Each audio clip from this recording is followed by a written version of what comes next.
번제나 소제, 화목제는 하나님의 은혜에 감사하여 자원해서 드리는 제사라고 말씀드렸지요.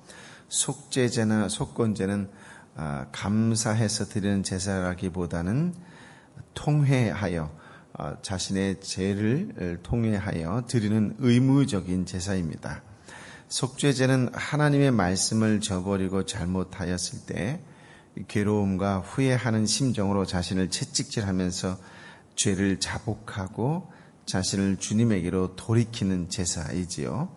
속건제는 타인의 물건을 잘못 관리했거나 양심의 가책을 되게 하는 것이라든가 마음의 거리낌이 남아있는 상태, 바쳐야 할 제물의 양을 잘못 계산하여 바쳤을 때 5분의 1을 더하여 갚으면서 하나님과의 소통, 교통의 걸림돌을 제거하는 제사이지요. 즉 속죄죄는 죄를 회개하는 제사이고 속건제는 허물을 제거하는 제사입니다.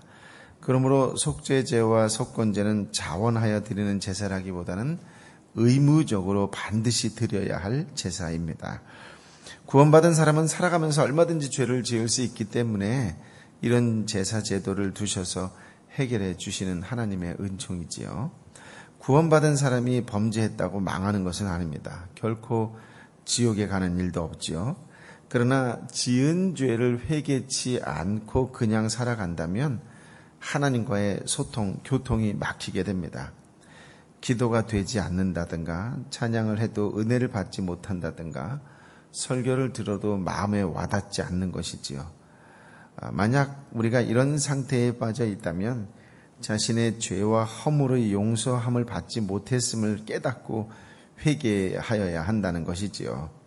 주님은 너희가 잘못을 자백하면 내가 너의 죄를 사하고 깨끗하게 하여 주시리라고 약속해 주셨으니 이 약속의 말씀을 믿음으로 붙잡고 하나님께 속죄제를 예배의 형식으로 드리는 것입니다. 다시 강조한다면 번제는 헌신의 예배이고 속죄제는 회개의 예배입니다. 그리고 지금 우리가 사는 이 시대는 번제나 속죄제의 예배를 각기 드리는 것이 아니라 한 번의 예배에 5대 제사를 모두 포함시켜 드려야 하는 것이죠. 왜냐하면 예수 그리스도께서 십자가상에서 5대 제사를 이미 완성하신 시대에 우리가 살아가고 있기 때문에 그렇습니다. 우리가 예배 가운데 회개의 기도를 드리고 주님을 찬양하고 주신 은혜에 감사하는 것들이 바로 5대 제사를 한꺼번에 드리는 것과 같다라고 말씀드릴 수 있습니다. 그러므로 우리가 드리는 예배에는 헌신 예배인 동시에 감사 예배이고 성도들 간의 화평을 위한 예배이며 속죄의 예배인 것이지요.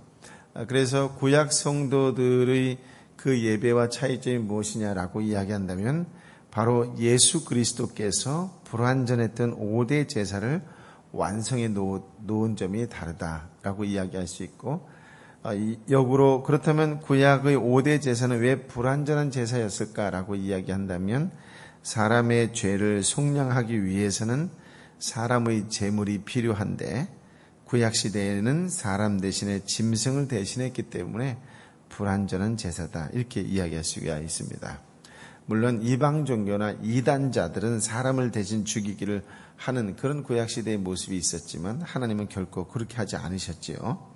짐승으로 대신해 오던 불완전한 제사를 이제 예수 그리스도께서 인간의 몸으로 대신해 죽으심으로 완전한 속량이 이루어진 것입니다.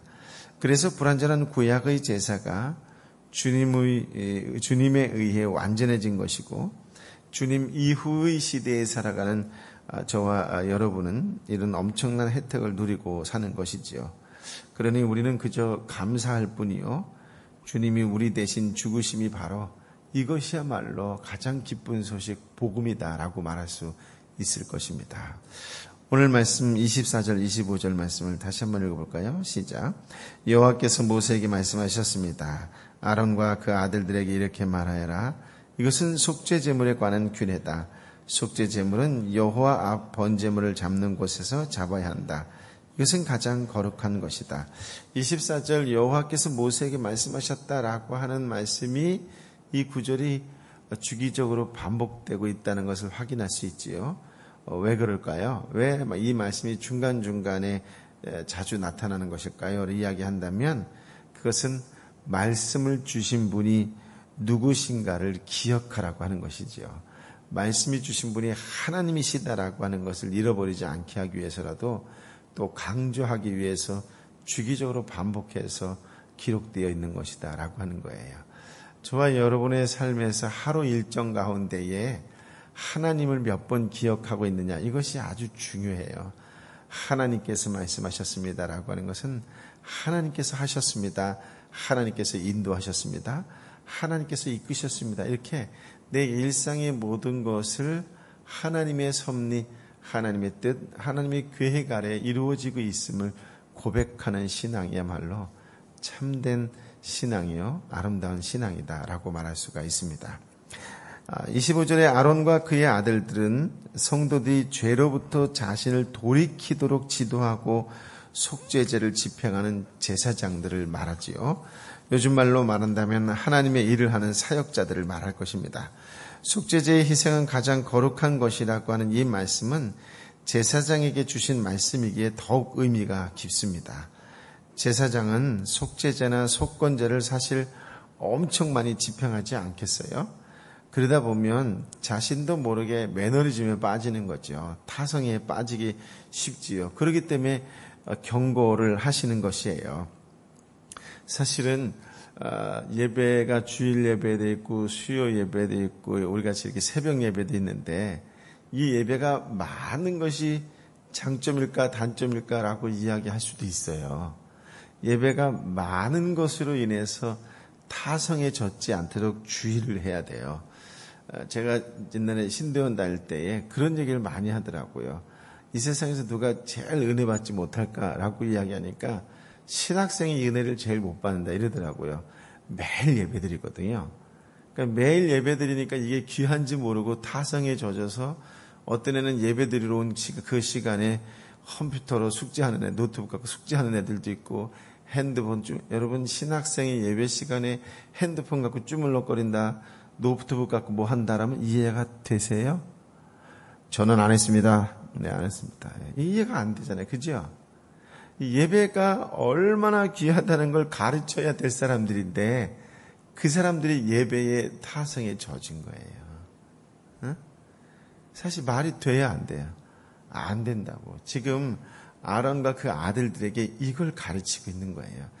이 사람들이 얼마나 많은 제사를 지냈겠어요. 그 드릴 때마다 정말 짐승의 각을 뜰 때마다 내 심정이 찢어지는 듯한 그 아픔의 회개를 하면서 그 제사를 인도하는 제사장들이었다면 얼마나 놀라운 일들이 일어났겠어요. 그렇지 않겠어요? 사실은 그런 의미에서 지금 읽고 있는 이 말씀은 리더들에게 해주시는 말씀이요. 특별히 하나님의 말씀을 더욱 사모하고 가르치는 자에게 더욱 뼈저리게 주시는 경고의 말씀이다. 이렇게 얘기할 수가 있어요. 교인이 회개하기에 앞서서 목사가 회개해야 된다라고 하는 거예요. 사실은. 네, 이러면 그 다음부터 하기가 좀 어렵죠. 네. 어쨌든 제사장으로 처음 임직할 때에 그때의 그 감격이, 그때의 그 초심이 정말 오래 가면 갈수록 교인들은 행복한 교인이 될 수밖에 없겠지요. 그렇지 않겠어요? 네?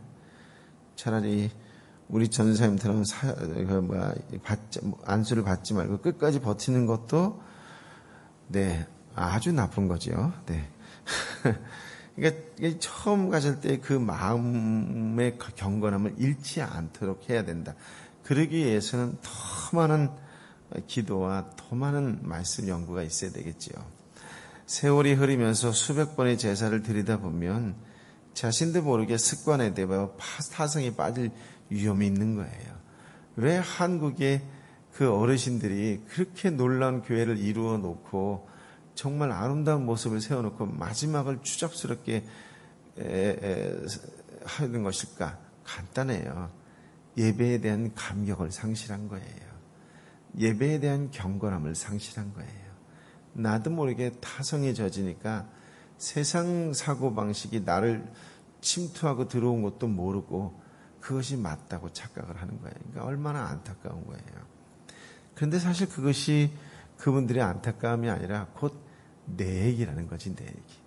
나도 그렇게 돼가고 있다라고 하는 것을 지각하지 못하면, 깨닫지 못하면 언제든지 그렇게 살 수밖에 없어요. 여러분이 세상 속에서 살아가면서 내가 정말 그리스도인이구나라고 하는 것을 깨닫지 못하고 살아간다면 믿지 않는 자들은 아무도 여러분 한 사람 한 사람이 예수 있는 걸 모른다라고 하는 거예요. 오늘 지금 그 말씀하고 있는 거예요. 그 말씀. 속죄제나 속건제를 드릴 때마다 그 의식이 지극히 거룩함을 늘 깨우쳐야 한다는 것이에요. 죄를 속하는 일은 정말 거룩한 일이라고 할 수 있겠습니까? 죄를 용서받는 것, 죄를 정말 깨끗이 씻음받는 것, 그것이야말로 가장 거룩한 일이에요. 주님이 우리들의 죄를 씻겨주시기 위해 흘리신 보혈, 얼마나 거룩한 보혈입니까? 정녕 지옥에 가야 할 우리들을 영생으로 인도하신 피이지 않습니까? 제사를 지평한 사람의 자세가 경건되어야 참여하는 사람들도 경건된 자세를 취하게 되는 것이지요. 그리스도의 보혈의 능력으로 자신이 구원되었고 하나님의 은혜 없이는 살 수 없음을 되새기는 것이 바로 예배의 근본 정신이라고 하는 것이에요. 속죄제물은 여호와 앞 번제 희생을 잡는 곳에서 죽이지요. 즉 하나님 앞에서 자신을 대신하여 제물을 죽이는 것이에요. 무슨 말일까요?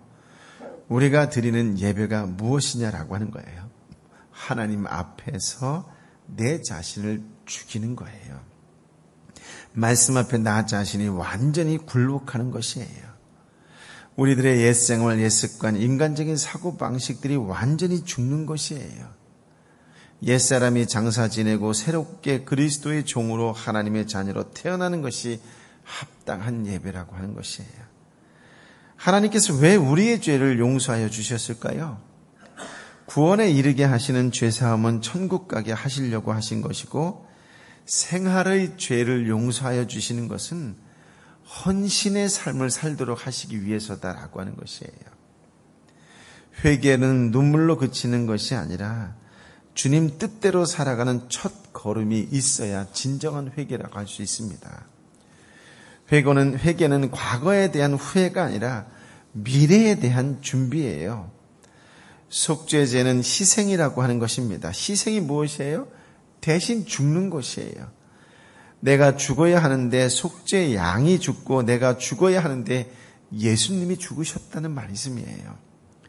그러니 이제는 주님을 위해 살아야 한다는 것이지요. 그것만이 주님의 희생을 믿고 보답하는 진실된 신앙이라고 하는 것이에요. 그러니 날마다 새벽 제단을 쌓는 여러분은 매일 죽는다는 건 다른 말로 매일 다시 살아난다라고 하는 거예요. 이 기쁨이 있으셔야 되는데 이 놀라운 은총이 여러분에게 기쁨이 되시기고 평안이 되시기를 예수님의 이름으로 축복합니다. 아멘. 26절 27절인데요. 죄로 인해서 그것을 드리는 제사장은 그것을 먹어야 한다.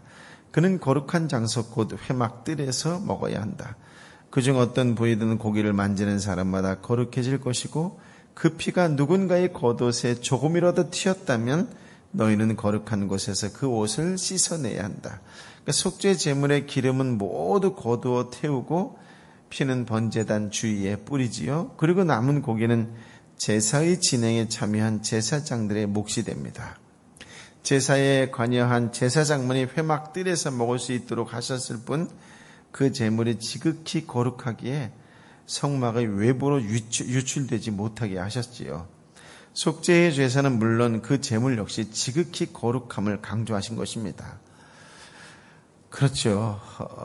목회자는 다른 어떠한 교훈을 가르치기보다는 주님의 은총의 이 속죄의 은총을 예수 그리스도의 속죄의 은총을 가르치는 것이 제일 중요하다라고 해도 틀리지 않아요. 그래서 이 부분을 더욱 강조하여 가르칠 필요가 있다라고 하는 것이지요. 27절에 하나님께서는 속죄 제물에 몸이 닿기만 하여도 그 사람이 거룩하여진다고 하셨잖아요. 그러나 그 사람이 하나님에게 합당치 못한 사람이라면 그것은 허물이 되기 때문에 즉시 속건제를 올려야 합니다. 그 사람은 하나님의 성물을 존귀히 여기지 못한 허물을 범한 것이지요. 속죄 제물의 피가 옷에 묻으면 아무 곳에서나 빨 수가 없고 거룩한 곳, 정해진 곳에서 빠는데 보통 거룩한 성막들이 물두멍에서 빨았다 이야기합니다. 속된 것과 거룩한 것은 반드시 구별하라고 하시는 말씀이지요. 28절에 보면 그 고기를 삶은 토기에 대해서 나오는데요. 여러분, 속죄 제물을 삶은 토기는 요즘 말로 하면 항아리라고 할 수 있는데요. 이 항아리는 반드시 깨트려야 된다라고 할 때 왜 그러냐면 이 당시 항아리는 요즘의 항아리처럼 유약을 바르는 것처럼 아주 깨끗하고 완벽하고 틈이 벌어지지 않거나 스며들 수 있는 그런 기술이 없기 때문에 아무리 잘못 만들어도 내용물의 잔액이 항아리에 배이게 되어 있다라고 하는 거예요. 그 잔액이 항아리에 배어 있으니까 어떻게 하겠어요? 다른 세속적인 물건을 담지 못하도록 하기 위해서 깨트려 버리는 거예요. 반면에 녹그릇은 재물을 삶았더라도 닦고 물로 씻으면 재물의 잔액이 배이지 않기 때문에 계속 사용할 수 있도록 하셨다라고 하는 것이에요. 그러니까 합리적으로 하나님께서 놋그릇과 또 유리그릇을 어떻게 관리해야 되는지에 대해서도 보여주시는 것을 통하여 하나님의 거룩하심을 엿볼 수 있다. 이렇게 이해할 수가 있어요. 그러니까 구별돼야 되는데 구별되지 않고 섞일 것 같으면 아예 어떻게 한다? 깨트려 버리는 거예요. 씻어서 깨끗해진 것이라면 계속 사용할 수 있도록 하셨다라고 하는 것이죠. 하나님의 합리성과 거룩하심을 엿볼 수 있는 부분이다라고 할 수가 있습니다. 구약시대의 제물은 예수 그리스도를 예표하기 때문에 제물의 거룩함을 보호하시려는 하나님의 강력하신 뜻에서 그리스도 보혈의 거룩하심을 우리는 잘 간직해야 할 것입니다. 십자가의 저주스러운 고통을 느끼고 그 희생의 거룩함을 가슴에 새길수록 우리들이 죄악으로부터 멀어지는 것이지요. 감히 죄를 지어서는 안 된다는 죄에 대한 혐오와 죄를 올바로 아는 근신하는 자세가 다듬어질 것입니다. 주님의 보혈의 은총에 감사하는 마음이야말로 우리들이 다시금 범죄하지 않도록 하는 예방장치라고 말할 수가 있을 것입니다. 29절 30절인데요. 제사장 가문의 남자는 그 고기를 먹을 수 있다. 그것은 가장 거룩한 것이다. 그러나 성소 안에서 속죄를 하기 위해서 속죄 제물의 피를 회막 안으로 가지고 들어간 예물은 먹지 말고 불로 태워야 한다. 남자들만의 회막에서 봉사하였기 때문에 여자들은 거룩한 제물을 먹을 수가 없었겠지요. 그리고 직접 속죄의 제사에 참여한 사람만이 먹을 수가 있었어요. 그리고 속죄의 놀라운 은총을 증거하는 사람들은 그 사역의 대가로 생활의 필요를 하나님께서 채워주시는 것이지요. 일반적인 속죄제는 회막의 뜰에서 드렸는데요. 그러나 1년에 한 번 7월 10일에 드리는 대속죄일, 그러니까 이스라엘 백성 전체의 속죄를 드리는 날이겠죠. 그러니까 모르고 지은 죄까지도 다 그냥 용서받을 수 있도록 아주 대속죄일에 나는 대제사장이 지성소에 들어가 제사를 드리는 것입니다. 이때에는 제물 전부를 불에 태워 하나님께 드리고 제사장들은 그 제물을 먹지 못합니다. 제사장 역시도 이스라엘 백성이므로 대속죄제가 자신들을 위한 제사이기도 하기 때문이지요. 백성들 제사장 할 것 없이 누구나 다 용성을 받는 제사이기 때문에 그렇다는 것이죠. 또 제사장 자신들의 속죄제 때도 제물을 먹을 수가 없었지요. 하나님은 그분의 일을 하는 사역자들의 죄에 대해서도 아주 철저하고 엄격했는데 사실은 하나님의 일을 하는 사람에 대한 죄는 더 엄격하게 다루셨지요. 그래서 첫 번째로 본문을 다루기도 하였잖아요. 속죄제의 의미는 하나님의 백성들이 양심의 조금만치의 꺼리낌도 없어야 하고 다시는 죄악의 세계에 들어가지 못하게 하는 것이다 라고 할 수 있습니다. 7장으로 넘어가면 속건 제물에 관한 규례가 나오는데요. 7장 1절에 이것은 속건 제례에 관한 규례다. 이것은 가장 거룩한 것이다 라고 이야기하잖아요. 그러니까 속죄제와 마찬가지로 속건제 역시 지극히 거룩하다라고 말씀하시는 것이고요. 다시 말씀드리자면 우리의 허물을 제거하는 일도 아주 거룩한 일이라는 것입니다. 속건제물 역시 예수 그리스도를 예표합니다. 주님께서는 우리의 뚜렷이 구별되는 죄만을 위해 돌아가신 것이 아니라고 하는 것이에요. 우리의 마음을 동요케 하는 사소한 거리낌마저도 완전히 속하시기 위해 십자가를 지신 것이라고 하는 것을 명심하셔야 돼요. 그러니까 눈에 보이는 죄를 지었다고 해서 죄인이 아니라 우리의 마음을 아름답고 거룩하게 다스리지 못한 것도 죄다라고 하는 것도 꼭 기억하셔야 됩니다. 2절에 속건 제물은 번제물을 잡는 장소에서 잡고 그 피는 제단 사방에 뿌려야 한다. 속죄제의 규례와 같지요. 제물을 하나님 앞에서 잡는 것과 그 피를 제단 사이에 뿌리는 등의 모든 절차가 같습니다. 다만 제사의 성격상 속죄제는 마음의 죄, 마음의 생활의 죄를 통회하는 것이고 속건제는 생활의 죄, 그것을 통회하는 것이에요. 속죄제가 마음의 고백이라면 속건제는 생활의 고백이다. 이렇게도 이야기할 수가 있습니다. 그리고 속건제에는 반드시 배상이 따른다고 이야기했고요. 자신의 이익만을 쫓아 허물을 범했다가는 되려 손해를 당하게 하셨습니다. 우리들이 생활이 퇴보하는 것을 막기 위하신 의미 있는 규례라고 하는 것이에요. 피를 뿌린다는 것은 생명을 쏟아버리는 뜻입니다. 지금부터 생명은 내 것이 아니라고 하는 의미이지요. 비록 제물이 나를 대신해 피를 쏟고 죽었지만 그것은 나 자신이 죽었다라고 하는 것을 의미하는 것이에요. 3절 4절을 한번 볼까요? 그 예물의 모든 기름을 바쳐야 한다. 곧 기름진 꼬리와 내장을 덮고 있는 기름, 두 콩팥과 거기에 허리 주변에 붙은 기름, 간의 거풀을 콩팥들과 함께 바쳐야 한다. 희생제물 중 반드시 여호와께 기름 부분을 불살라 드려야 하는 제사는 화목제, 속죄제, 속건제였지요. 번제는 기름 부분을 포함한 전부를 불살랐고 소제는 곡물 제사이므로 해당되지 않았습니다. 하나님께서 제물의 기름을 모조리 걷어서 태우라고 하셨어요. 그렇다면 이 말씀의 의미가 무엇일까라고 이야기한다면 우리들이 삶을 통해 가장 중요하게 여기는 것들을 하나님 앞에 바치라고 하는 의미예요. 무슨 말이냐면 이제 제사를 드리는 자라고 한다면 이제부터는 하나님께서 나의 삶의 가장 중요한 위치를 독점하신다는 의미라고 하는 것이에요. 다른 말로 생명의 주인이 누구다? 하나님이시다라고 하는 말씀이에요. 5절 6절에 보면 제사장은 그것들을 여호와께 화제를 드리는데 제단 위에서 태워야 한다. 이것이 속건 제물이다. 제사장 가문의 남자는 그것을 먹을 수 있지만 거룩한 곳에서 먹어야 한다. 그것은 가장 거룩하다. 화제란 제물을 불로 태우는 것이라고 말씀드렸어요. 그래서 번제, 소제, 화목제, 속죄제, 속건제 다 불로 태웠지요. 그래서 화제로 드리는 예배 제사다라고 이야기할 수 있습니다. 속건제 예물 중 제사장의 몫으로 돌려야 아론과 그 자손들이 먹을 수 있었던 희생 제의의 부위는 피와 기름 부위를 제외한 나머지 부분이었다라고 하는 것이었고, 다른 말로 제사 예물 중 피와 기름 부분은 항상 여호와 하나님의 몫이었다, 이렇게 얘기할 수가 있을 것입니다. 따라서 이들은 하나님께 구별된 거룩한 자들로 간주되어 여호와의 제물을 먹을 수 있었고, 비록 아론의 자손일지라도 부정하며 더럽게 된 자는 먹을 수가 없었다라고 하는 것. 하나님의 사역자들은 하나님만 바라보고 곧게 살아야 한다는 말씀일 것입니다. 7절부터 10절까지 말씀을 함께 읽어볼까요? 시작. 속건 제물은 속죄 제물과 같이 동일한 규칙이 적용된다. 곧 그 제물은 속죄를 행하는 제사장이 몫이 된다.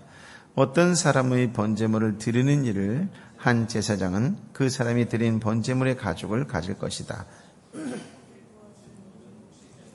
얕은 솥이나 조립한 판에서 준비된 모든 곡식 제물도 그것을 여호와께 드리는 일을 하는 제사장의 소유가 되고, 올리브 기름과 섞었든 섞지 않았든 곡식 제물은 모든 아론의 모든 아들에게 똑같이 나누어 가져야 한다. 이 10절 똑같이 나누어 가져야 한다. 번제물은 모두 태우지만 가죽만은 제외하셨어요. 이 가죽만은 제사장의 몫이 된다는 것이죠. 제사장 중에서 사실 번제가 가장 제사장들에게 수고스럽고 힘든 제사장인데 그에 비해서 가져갈 몫은 가죽뿐이라고 하는 거예요. 그러니까 힘든 제사이고 고생도 제일 많이 했는데 오히려 보상은 그에 비해서 아주 작다라고 하는 것이에요. 그것은 번제가 헌신을 의미하기 때문에 그래요. 헌신은 보상을 바라고 하는 것이 아니지 않겠어요? 가죽밖에는 돌아오지 못해도 번제는 하나님께서 제일 귀중하게 여기시는 제사라고 할 수가 있습니다. 8절에 어떤 사람의 번제물에 대하여 라고 이렇게 나오는데요. 다른 말로 이야기해서 번제에는 두 가지 종류가 있다는 말씀이에요. 하나는 제사장이 이스라엘 온 회중의 죄를 용서하도록 속하고 동시에 이스라엘 온 회중의 끊임없는 헌신과 충성을 나타내기 위하여 매일 저녁 아침으로 드리는 집단적인 성격의 상번제가 있다고 말씀드렸지요. 그런데 또 하나의 번제가 있는데 그것이 무엇이냐면 특정한 어떤 사람이 하나님께 헌신과 봉사를 결심하고 자원하여 드리는 개인적인 성격의 특별 번제가 있었다라고 하는 것이에요. 그러니까 제사장의 인도하에 드리는 번제가 있고 개인적으로 특별히 또 번제를 드릴 수 있다라고 하는 거예요. 그런데 지금 우리가 읽은 그 말씀 가운데에 8절에 뭐라고 하면 어떤 사람 이렇게 나온 걸 봐서 아마 이런 특별한 번제였을 것이다 이렇게 이야기하는 것이에요. 9절을 보면 화덕이나 조리용 판 및 냄비에 굽거나 부치거나 삶는 것, 요즘 말로 한다면 떡이나 빵이나 과자와 같이 가공된 곡식 제물의 경우에는 여호와께 드리고 남은 부분은 당시 그 제사의 예식을 담당한 제사장 개인의 몫으로 돌아갔다라고 하는 거예요. 그러나 곡식 제물이 단순한 가루나 마른 곡식이나 열매 등의 경우에는 여호와께 드리고 남은 부분은 제사에 참여하지 못하고 성막에서 봉사하는 모든 제사장들이 공동 몫이 되게 하셨던 것을 통해서 균등하게 분배했다라고 하는 것이에요. 하나님의 이 규례라고 하는 것이 너무나 합리적인 것이다라고 하는 것을 발견할 수 있는 부분이겠지요. 오늘 저와 여러분에게 본문의 말씀을 좀 장황하고 좀 길게 설명되어졌지만 그러나 무엇보다도 하나님께서 우리에게 이 모든 제사 가운데에 예수 그리스도를 보내주셨다라고 하는 것만큼 큰 은혜가 없을 것입니다. 예수님이라는 단어만 생각해도 눈물이 날 정도로 나에게 부어주신 놀라운 은혜라는 것을 날마다 예배 때만 깨달을 수 있다면 그것이야말로 복 중에 가장 큰 복이 아닐까 그렇게 생각되어집니다. 우리 주님 예수 그리스도의 은혜와 평강이 여러분 한 분 한 분에게 가득하시기를 예수님의 이름으로 축복합니다. 아멘. 아버지 하나님, 주님이 주신 거룩함을 유지하기 위하여 오늘도 하나님의 말씀에 순종하는 삶을 살아가는 날이 되게 하여 주옵소서. 죄를 용서하여 주신 우리 주님 예수 그리스도의 은혜를 알고 그 은혜에 합당하게 반응하며 살아가는 하나님의 사람들 되게 하여 주옵소서. 우리가 받은 그 은혜와 사랑 때문에 우리가 세상 속에서 그것을 나누어주는 축복의 통로로 살아가는 것으로 인하여 믿지 않고 순종하지 않는 자들이 죽게 돌아오는 놀라운 생명의 역사, 하나님의 역사가 일어나게 하여 주옵소서. 오늘도 세상 속에서 이웃들에게 그렇게 나누어주고 베풀어주고 기도해주고 위로해주는 축복의 통로, 은혜의 통로, 구원의 통로로 살아가는 복된 날이 되게 하여 주옵소서. 이제는 우리 주님 예수 그리스도의 은혜와 아버지 하나님의 크신 사랑과 성령 하나님의 교통하심이 주신 말씀, 생명의 말씀, 진리의 말씀을 가슴에 품고 말씀하신 대로 순종하며 살아가겠습니다.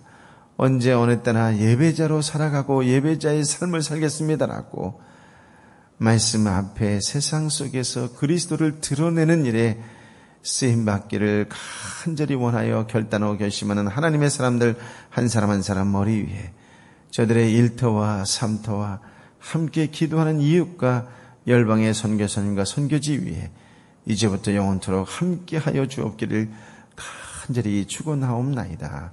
아멘.